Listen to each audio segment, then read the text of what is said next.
If you want a TV then you have to carry it the whole way home. Okay.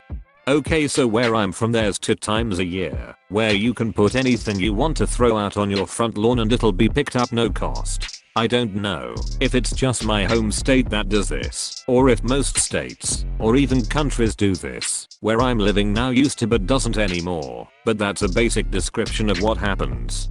For kids it's like Christmas because it's common to go to others' trash piles and grab anything you like. One man's trash is another man's treasure, am I right? I've gotten a desk chair, roller skates, toys, DVD players, a mini trampoline, etc. It's always fun to see what you can find. And now on to the story in the malicious compliance. So when I was 12 my mother sold a lot of our things, TVs and such included, and put anything we couldn't or didn't want to sell in storage, while she dragged us all over the country for her book tour. We were homeless, living on the road and all that. Anyway, when we finally returned to our home state we moved into a rental house in a city 4 hours from where we used to live. And then the unpacking happened. My mother had sold the family TV, and so stole mine, which I'd purposely kept, and made that the family TV. I was understandably pissed, since it wasn't my fault that she'd sold their TV. Why'd I have to given up one of the only big items I'd been allowed to keep?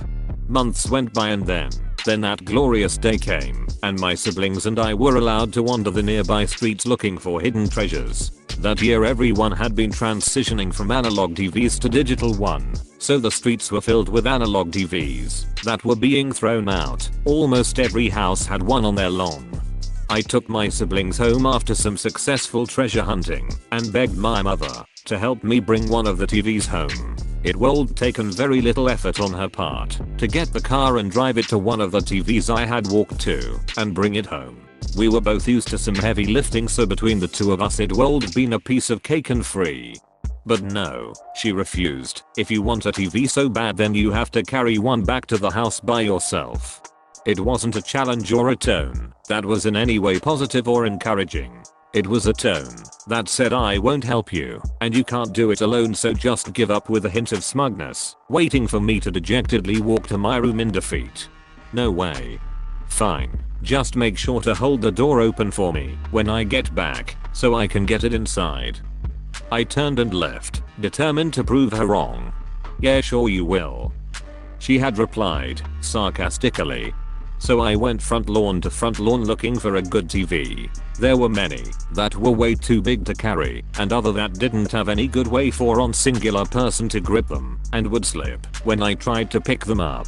Eventually though, about 2 blocks from our house I found a, still relatively large, TV with 2 grip holds, and was square enough for me to pick up.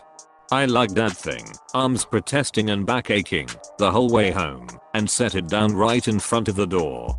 Knock knock knock. Mum, come hold the front door open for me.